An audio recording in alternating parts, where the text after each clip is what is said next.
I never thought I would find myself in a situation like this, but here I am, pouring my heart out on this platform. My name is Mark, and I want to share how my seemingly perfect life unraveled when I discovered my wife, Lisa, was cheating on me. We had been married for 5 years, and I was convinced we were happily in love. Our life together seemed picture perfect. A cozy apartment in the city, both of us balancing demanding jobs and dreaming about starting a family. Things started to change about a month ago. It was subtle at first, little things that made me raise an eyebrow. Lisa, usually chatty and open about her day, became distant, often glued to her phone. She would smile at her screen, a smile that didn't belong to me. When I would ask about her day, she'd brush it off with vague, half-hearted responses. I tried to dismiss my suspicions, telling myself I was being paranoid. She was probably just busy with work. The turning point came after an unfortunate incident at my job. I had an accident, nothing life-threatening, but enough to send me to the emergency room where I had to get a few stitches on my arm. It was a typical busy night at the hospital, and I was in some pain. After the initial treatment, they sent me to the waiting area. As I sat there, I noticed Lisa was uncharacteristically quiet, tapping away on her phone while I was trying to catch my breath from the pain. I was recovering on a gurney, wincing at the bandage wrapped around my arm when I first noticed them. Lisa sitting across from me, laughing with a man in a crisp suit who was clearly a crisis counselor. I thought it was odd that she was so engrossed in conversation, especially given the circumstances. I mean, I was the one hurt, and she seemed more invested in whatever he was saying than in my well-being. As I shifted to get a better look, I saw them leaning closer together, her hand on his arm, her laughter ringing in my ears like a taunting melody. I shook my head, trying to clear the fog, but there was no mistaking it. The way she looked at him, the way their chemistry radiated, my heart sank. The realization hit me like a freight train. My wife was cheating on me right in front of my eyes while I was at my most vulnerable. Shock turned into anger, and I had to fight the impulse to confront them right then and there, but I couldn't. I was in pain, and the last thing I wanted was a scene in an emergency room. I kept my distance, observing them while my mind spiraled with questions. Who was this guy? Was he really a crisis counselor, or was he just another snake in the grass? I felt my world crashing down as I sat there, paralyzed by disbelief. After what felt like an eternity, Lisa finally turned to me with that same wide smile, as if nothing had happened. "Oh, Mark, I'm so glad to see you're awake. How are you feeling?" she asked, the concern in her voice ringing hollow. My stomach twisted as I fought back the anger and betrayal boiling inside me. I wanted to scream, to demand answers, but instead I forced a smile and said, "I'm fine, Lisa, just a little sore." I wanted to tell her I saw everything. I wanted to confront her, but I needed to gather my thoughts first. I needed proof. I needed to understand what was happening before I made any moves. Once we left the hospital, I kept my calm facade, but inside I was a storm. The following days were agony. I had to piece together the fragments of our relationship while grappling with this new, horrifying reality. How could Lisa do this to me? And with a stranger of all people. I didn't know what to think or feel, but I knew one thing. I had to confront her. I spent hours thinking about what to say, how to approach the conversation without losing my cool. I rehearsed in the mirror, imagining her reactions, preparing for the lies she would surely spin. I felt like a detective on the edge of a major breakthrough, and I was determined to uncover the truth. That night after dinner, I decided it was time. I sat Lisa down at the kitchen table, my heart pounding. "We need to talk." Her smile faded, and I could see the tension creeping into her posture. I took a deep breath, ready to lay it all bare. But the confrontation was just the beginning of my emotional roller coaster. Little did I know the revelations that would come next would shatter my world even further. As I sat across the table from Lisa, the words I had rehearsed swirled in my mind like a tornado. The air felt thick and heavy, charged with the weight of unspoken truths. I could see the flicker of apprehension in her eyes, and it fueled my resolve. "Lisa," I began, my voice steadier than I felt, "I saw you at the hospital with that guy." Before I could finish, she cut me off, her eyes widening in feigned shock. "What? What are you talking about?" She dropped her fork, her demeanor shifting from confusion to defensiveness in a heartbeat. It was as if she had flipped a switch, her innocent facade replaced by the bitchy, dismissive attitude I had noticed creeping in over the last few months. "I saw you laughing with him, touching him while I was in pain just a few feet away," I said, trying to keep my voice calm despite the rising anger. "You can't deny it. What the hell was going on?" Her face paled for a moment, and I thought I saw a flicker of guilt. Before she regained her composure, "Mark, you're overreacting. That was just a crisis counselor. I was trying to lighten the mood while you were stuck in that bed. It's a stressful environment." She leaned back, arms crossed defensively, her tone dripping with sarcasm. "Lighten the mood?" I scoffed, incredulous. "You were flirting with him, Lisa. It was more than just a conversation. Don't insult my intelligence." She rolled her eyes, the irritation palpable. "You're being ridiculous. You know how I am, friendly with everyone. It doesn't mean anything. You're just feeling insecure because you're hurt and vulnerable right now. It's not my fault you got injured at work."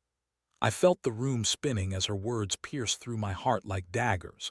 She was twisting the situation into something that felt like it was my fault. My anger boiled over. "This isn't about my injury. This is about you betraying our marriage. You're lying to me and you know it." The truth of my accusation hung in the air, and I watched as her demeanor shifted again. I could see the gears turning in her mind, weighing her options. She could either come clean or continue down the path of denial. "Fine," she said, her voice dropping to a whisper as if deciding to finally engage with my accusation. "I admit I was talking to him, but it wasn't what you think.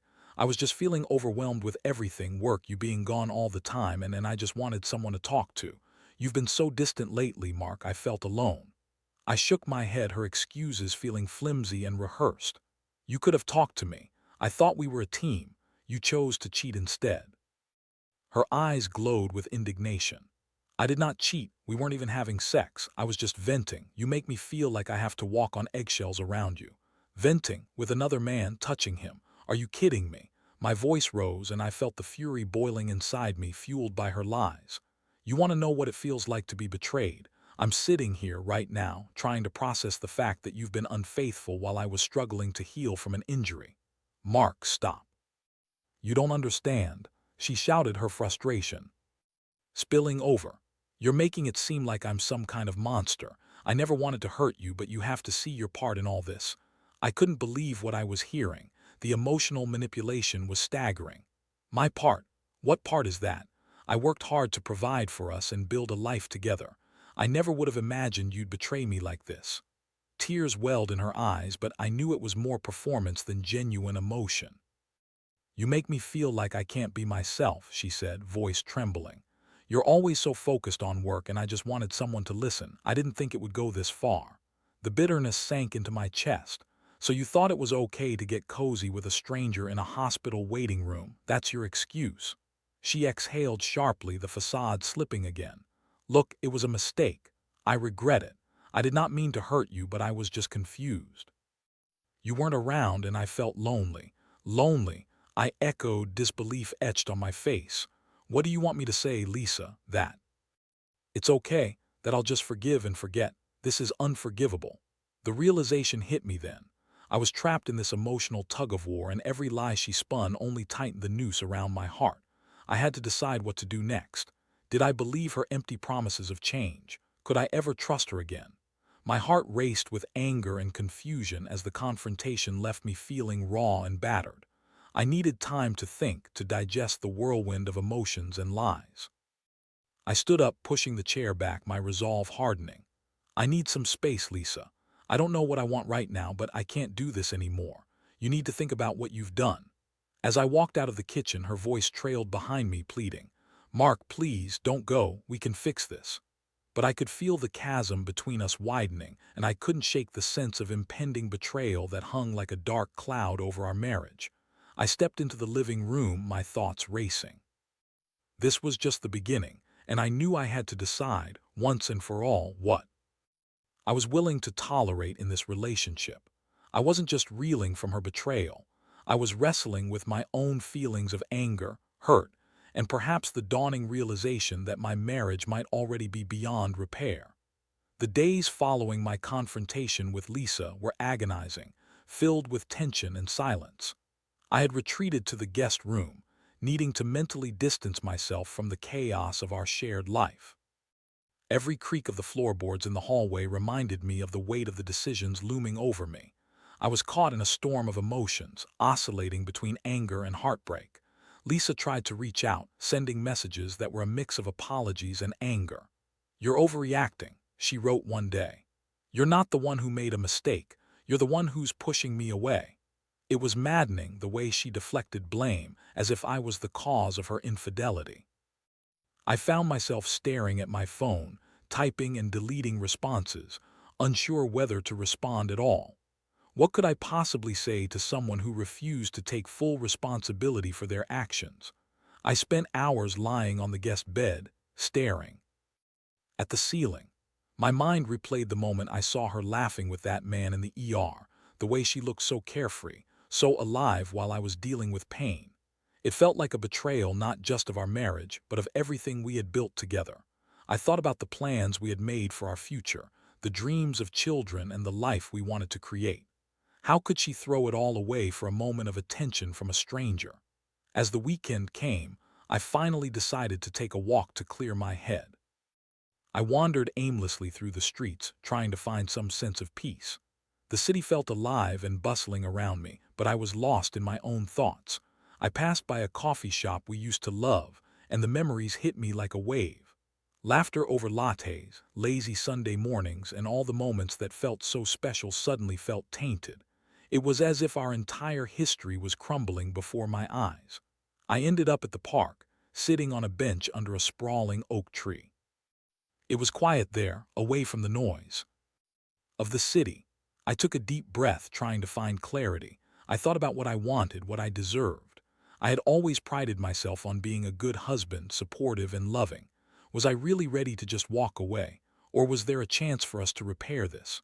My heart screamed at me to protect myself, but a part of me clung to the hope that Lisa could change, that our love wasn't entirely lost. But as I sat there, I realized that hope alone wasn't enough. There had to be consequences for her actions, and I needed to make sure she understood the gravity of what she had done. I couldn't let it slide or pretend it didn't happen. I needed to confront her again, but this time, it had to be different. I wasn't going to allow myself to be manipulated any longer. That evening, I returned home, my mind set on how to approach the next steps. I found Lisa sitting alone in the living room, her face illuminated by the soft glow of the lamp. She looked up as I entered, her eyes searching mine for any sign of the man who had left days earlier. I stood there for a moment, feeling the tension in the air. "We need to talk again," I said, my voice firm. She nodded, her expression turning serious. "Okay, but can we do this calmly? I don't want to fight." I took a deep breath, trying to keep my emotions in check. "I don't want to fight either, but we can't keep avoiding the truth. You cheated on me, Lisa. And while I know that you want to downplay it, it was more than just a mistake. It was a betrayal, and I need you to understand that." Her eyes filled again with tears, but I wasn't swayed by the performance this time. "Mark, I know I messed up. I truly regret it. I don't want to lose you," she pleaded, her voice cracking. "I don't want to lose you either, but I can't ignore what happened," I replied, feeling the weight of my words. "You need to show me that you're willing to change. Going to counseling, being honest about your feelings, those are the first steps." Her face fell, and I could see the wheels turning in her head. For a brief moment, I thought I saw fear in her eyes, the fear of losing what she had taken for granted. "I'll do it," she said, desperation lacing her voice. "I'll go to counseling. I'll do whatever it takes to fix this." I felt a mix of hope and skepticism. Could she really change? Could our marriage still be repaired? It was a long road ahead, and I needed to set boundaries. "You need to understand that I won't tolerate any more lies. If you want to make this work, you need to be transparent with me. I'll be transparent with you too, but it starts with you being honest about everything." She nodded, her expression earnest. "I promise. I'll work on myself, just please don't give up on us." As the conversation progressed, I felt a glimmer of hope. We weren't out of the woods yet, but maybe there was a chance for us after all. We spent hours talking, hashing out the future, the steps we needed to take. I could see she was genuinely remorseful, but would it be enough? In the days that followed, I watched Lisa closely. She took the initiative to find a therapist, and I could see a shift in her behavior. She started to put more effort into our relationship, engaging me in conversations, asking about my day, and trying to rekindle the spark we once had. Yet, a part of me remained guarded, hesitant to fully trust again. I knew healing would take time, but I also knew that I couldn't ignore the emotional scars left by her betrayal. Each day felt like a balancing act, trying to navigate my feelings of resentment while also allowing space for potential reconciliation. I had to remind myself that healing wouldn't happen overnight. I needed to focus on rebuilding trust, both in her and in myself. It was an uphill battle, but I was determined to see it through, even if my heart was still a battlefield. As the weeks turned into a month, the dynamics of our relationship began to shift.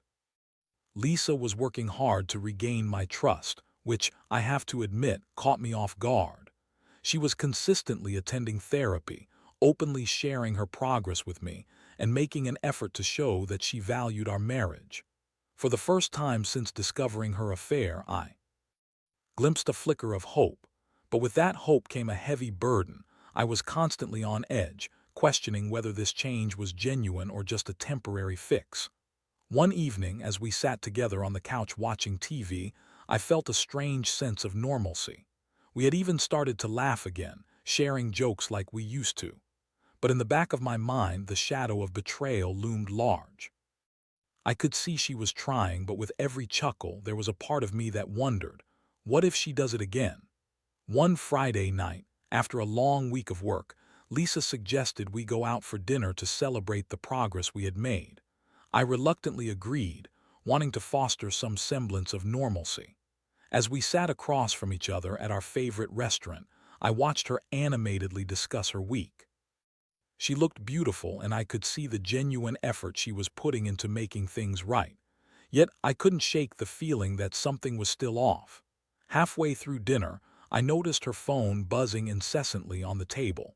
My stomach dropped as the name Dr. Harris, the crisis counselor, lit up on the screen. That gut-wrenching mix of anger and betrayal surged inside me. Why was he calling her? My mind raced back to that day in the hospital, the laughter, the intimacy. I felt my heart pounding in my chest as I stared at the phone. "Do you want to get that?" I asked, trying to keep my voice steady, though inside I was seething. "No, it's just work," she replied, quickly silencing the phone. But the way she said it sent a chill down my spine. There was a nervous edge to her voice that I hadn't heard before. "It's nothing important," she continued, forcing a smile. A gut feeling told me otherwise. "Lisa, you need to be honest with me. If it's work, then why not answer? I thought we were past the point of hiding things from each other." The tension in the air shifted. She swallowed hard, and I could see her wrestling with her thoughts. "It's just, I don't want to deal with that right now. I'm trying to have a nice evening with you." "Right, but it's not just a random number. It's the guy you were with that day in the hospital. I need you to be transparent with me," I pressed, my heart racing. "Is there still something going on?" She looked taken aback, her eyes darting around the restaurant as if searching for a way out. "No, Mark, I swear there is nothing happening between us. He's just a crisis counselor. I told you it was a moment of weakness." "Then why is he calling you?" I demanded, my voice rising slightly. I could feel the heat creeping up my neck and my palms started to sweat. "You need to respect what we're trying to rebuild here. This isn't just about you anymore, it's about us." She sighed deeply, frustration evident on her face. "I don't know why he's calling me. Maybe he's just trying to check in. I've been in therapy and it's all part of that. But I'm here with you now and I'm trying to move forward." "I need to see that you're serious about moving forward," I replied, my voice softer now. "If you want this to work, I need full transparency." That night, as we drove home in silence, I felt the tension between us suffocating. My heart ached with uncertainty. I had hoped that we could work through this, but now I felt the creeping doubt returning. How could I trust her if she was still entangled with him in any way? The next day, I decided to take matters into my own hands. I knew it wasn't healthy to dwell on my insecurities, but I had to know the truth. After a long day of work, I followed Lisa's usual routine and found myself outside her therapy session, waiting for her to finish. I didn't want to confront her without giving her a chance to be honest. As she exited the office, I felt a rush of relief. She looked radiant, as if she had just come from a transformative experience. But then the anxiety returned when I spotted Dr. Harris walking out behind her. My heart raced as I watched them exchange words, an easy camaraderie that felt far too familiar. I couldn't hear what they were saying, but her laughter cut through me, igniting a fire of jealousy and betrayal. Just then Lisa caught sight of me, her face registering surprise. "Mark, what are you doing here?" she exclaimed, stepping away from Dr. Harris, who quickly nodded and walked off, giving us privacy. I took a deep breath, forcing myself to stay calm. "I wanted to talk to you," I said, my voice steady despite the storm raging inside. "But I can see this is exactly what I feared." She frowned, confusion lining her features. "What do you mean?" "He was just giving me feedback on how things have been progressing. It's part of my sessions." "Feedback, or is it more than that?" I shot back, my heart pounding. "I need to know you're not still involved with him, Lisa. I can't keep doing this dance where I wonder what the truth is." Her face paled, and I watched as the realization of my suspicion sank in. "It's not like that. I'm going to therapy to fix what I broke. I promise you I'm not interested in him that way. I just want to focus on us." Feeling the weight of her words, I grappled with my emotions. Could I take her at her word? I wanted so desperately to trust her, to believe that she was truly working on herself and our marriage. The shadows of doubt loomed larger now. "Then let me ask you this," I said, my voice dropping to a whisper. "Do you want to be with him? Do you still have feelings for him?" Her eyes widened with shock, and for a moment I thought I saw honesty in them. "No, Mark, I promise you I don't. I want to be with you. I made a terrible mistake, but I want to fix it. You are my husband, and I love you." As I took a step back, the tension in my chest eased slightly, though the uncertainty didn't vanish. "Then we need to set clear boundaries," I said. "I can't have you talking to him outside of your therapy sessions. I need to know that when you're working on yourself, you're doing it for us, not for him." She nodded, desperation in her eyes. "I'll do whatever it takes to prove it to you. I don't want to lose you, Mark. I'll talk to my therapist about this and we can work on it together." I wanted to believe her. I truly did. But as we drove home, I felt the emotional scars from her betrayal still fresh, still raw. This journey would take time, and I knew it wouldn't be easy. But for the first time in a while, I felt that maybe, just maybe, we could navigate this storm together. I would hold her accountable, and I would hold myself accountable too. We were both in this fight, whether we liked it or not. The weeks following my confrontation with Lisa took on a new rhythm. We were navigating uncharted waters, both trying to regain footing after the earthquake that had rocked our marriage. Lisa continued with her therapy, and I could see some changes in her behavior.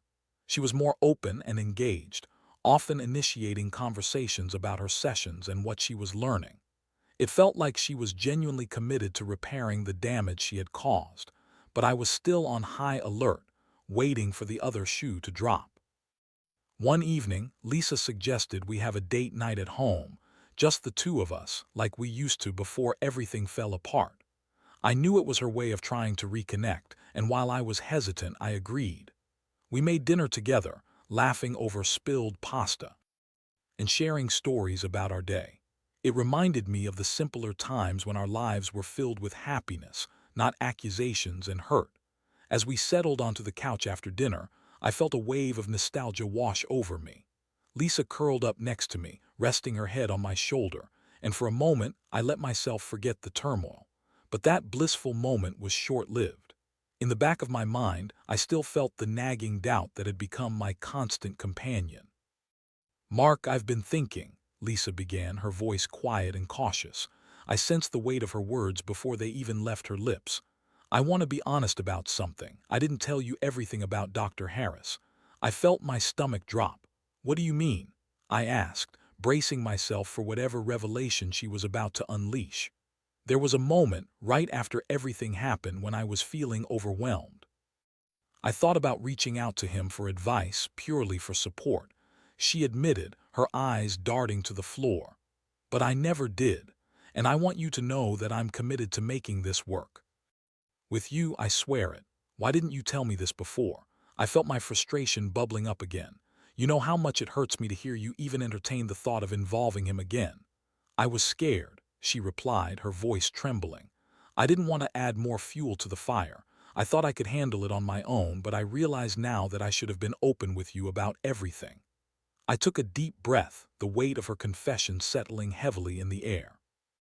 I appreciate your honesty, but I need to know that you're not just saying what you think I want to hear. I need real commitment, Lisa. She nodded fervently, her eyes locking onto mine. I promise you I want to be with you. I'm working on myself because I love you and I want our marriage to be stronger than ever. Despite her assurances, the doubt gnawed at me. I couldn't help but think about what I had seen, the way she had laughed with him in the hospital waiting room. It felt like an indelible mark on our relationship. Stain I wasn't sure could ever be fully erased. In the following days, I decided to take a proactive approach. I reached out to a therapist of my own. I knew that I couldn't navigate the complexities of our relationship alone, and I needed support to figure out how to move forward. Talking to someone who could help me process my feelings would be crucial. During my first session, I laid everything out: my anger, the betrayal, and the confusion about whether to stay or leave. My therapist listened intently, validating my feelings and encouraging me to express my emotions instead of bottling them up. Trust is not easily rebuilt, she said. It may take time, and it's essential to establish boundaries. You need to communicate your needs clearly to Lisa while also ensuring that you're taking care of your own emotional health. I nodded, feeling a sense of relief. I needed guidance, and it felt good to have an objective perspective on the situation. As I left the session, I felt a renewed sense of determination. I was going to be proactive about my healing and work to ensure that both Lisa and I were doing the necessary work to navigate this together. That weekend, I suggested we have a heart-to-heart discussion about our boundaries. I wanted to make sure we were on the same page. Lisa seemed receptive, and we sat down together over coffee. Let's talk about what we both need moving forward, I began, trying to keep my tone calm. I think it's important for us to lay out some clear boundaries, especially regarding your therapy and interactions with Dr. Harris. She nodded, her expression earnest. I agree. I want to respect your feelings and I want you to feel secure in our relationship. First, I need to know that you won't be in contact with him outside of therapy sessions. I need to trust that you're focusing on us, I stated firmly. Absolutely. I'll talk to my therapist about it too, and I won't hesitate to communicate with you about my sessions, she replied, her voice steady. Also, let's make sure we're both checking in with each other. If something is bothering us, we need to address it right away, I continued, feeling hopeful. She smiled, a genuine light in her eyes. I'm all in, Mark. I want us to be able to talk about anything without fear of judgment or anger. As we continued to discuss our boundaries, I felt a sense of relief wash over me. Maybe we were finally starting to heal. Maybe we could find our way back to each other. But then, like a dark cloud looming overhead, the thought of Dr. Harris flickered back into my mind. I had to confront that fear, or it would always be in the background of our relationship. Lisa, I know this is hard, but I need you to understand how much the thought of him still bothers me, I said, my voice softer now.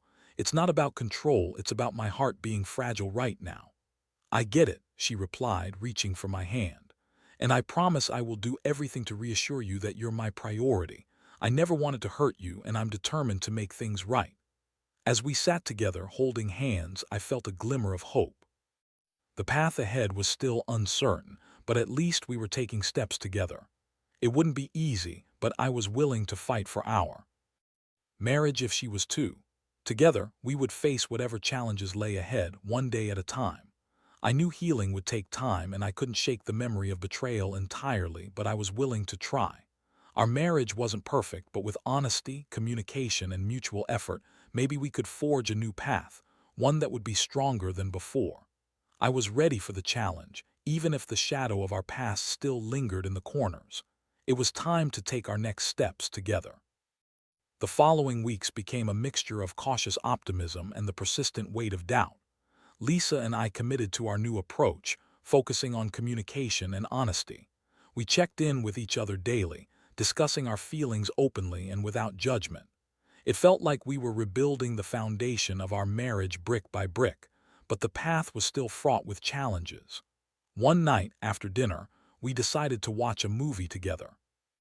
As we settled in on the couch, I noticed Lisa glancing nervously at her phone.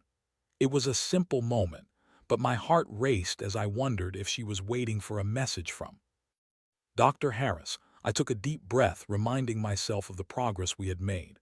"Are you okay?" I asked, keeping my tone light. "You seem a little distracted." She turned to me, a hint of anxiety flickering in her eyes. "I'm fine, just checking my messages," she replied quickly. I could sense her slight hesitation, and it sent a pang of insecurity through me. "Can we talk about it?" I ventured. "I want to make sure we're both feeling secure." She nodded, biting her lip. "I promise it's nothing. Just some updates from work. But you're right, we should keep communicating." That small moment of vulnerability reminded me that trust was a fragile thing, and I still had to be vigilant in protecting my heart. I thought back to my therapy sessions and the lessons I was learning about vulnerability and honesty in relationships. 2 days later, Lisa came home with a surge of excitement. "Mark, I have something to tell you." She looked radiant, her eyes sparkling as she bounced on her heels. "What is it?" I asked, intrigued. "I had my therapy session with Dr. Harris today, and I told him everything about us, about our struggles and the trust issues. He was really supportive and helped me realize how important it is to focus on you and our relationship." She beamed, her enthusiasm infectious. "Really? That's great," I replied, feeling a swell of hope. And she continued, "I've decided to switch therapists. I think it would be best for me to find someone else, just to eliminate any potential fallout or misunderstandings. I don't want you to feel uncomfortable, even if it is purely professional." The words hung in the air, and I felt the tension in my chest ease a little. "That would mean a lot to me, Lisa. Thank you for considering my feelings." "I want to make this work," she said, her voice earnest. "I've realized how much I took for granted, and I don't want to lose you. I'm committed to doing the work." Hearing her say that filled me with a sense of relief and gratitude. We were still on shaky ground, but at least we were taking steps to stabilize our relationship. As the weeks turned into months, I watched as Lisa continued her journey of self-discovery. She found a new therapist who focused on personal and relational growth. I could see her actively working on her feelings and how they impacted our relationship. She would share insights from her sessions, and for the first time in a long while, I felt like we were both laying bare our vulnerabilities. We began to spend more quality time together, rediscovering the joy we had initially found in each other. We started going on regular weekend hikes, enjoying the outdoors and laughing freely. Each shared experience felt like a step closer to healing, and I cherished the moments where I could see the old Lisa shine through. That summer, we took a weekend trip to a cabin in the woods, a long overdue getaway meant to reconnect. I remember sitting on the porch, the sun setting in the distance, casting a warm glow over everything. We talked for hours about our dreams and aspirations, reflecting on our journey, and it felt like we were starting anew. While sitting there, I realized that healing transcended the walls we had built around ourselves. It was a process, one that required patience, understanding, and a lot of hard work. But I was learning that both of us had the capacity to change and grow together. One evening, as we sat together by the fire, I turned to her. "You know, I never thought we'd get to this point again after everything, but here we are." She smiled softly, her eyes glistening with unshed tears. "I know it hasn't been easy, but I believe we're stronger now. I never want to take what we have for granted again." I reached for her hand, feeling a sense of balance return to our relationship. "I love you, Lisa. I want to keep working on this together. I'm committed to us no matter how long it takes." "I love you too, Mark, and I promise to keep being honest with you always," she replied, squeezing my hand tightly. As we gazed into the flickering flames, I knew that while the past still lingered like a shadow, it no longer defined us. We were writing a new chapter together, one filled with understanding, respect, and love. In the end, I learned that love is not just about perfection. It's about navigating the imperfections and finding strength together. I realized that even in the face of betrayal, healing can happen if both partners are willing to put in the effort. Through our journey, I found clarity in my own needs, the importance of open communication, and the resilience of love. It wouldn't always be easy, but we were committed to each other, ready to face whatever challenges lay ahead, together.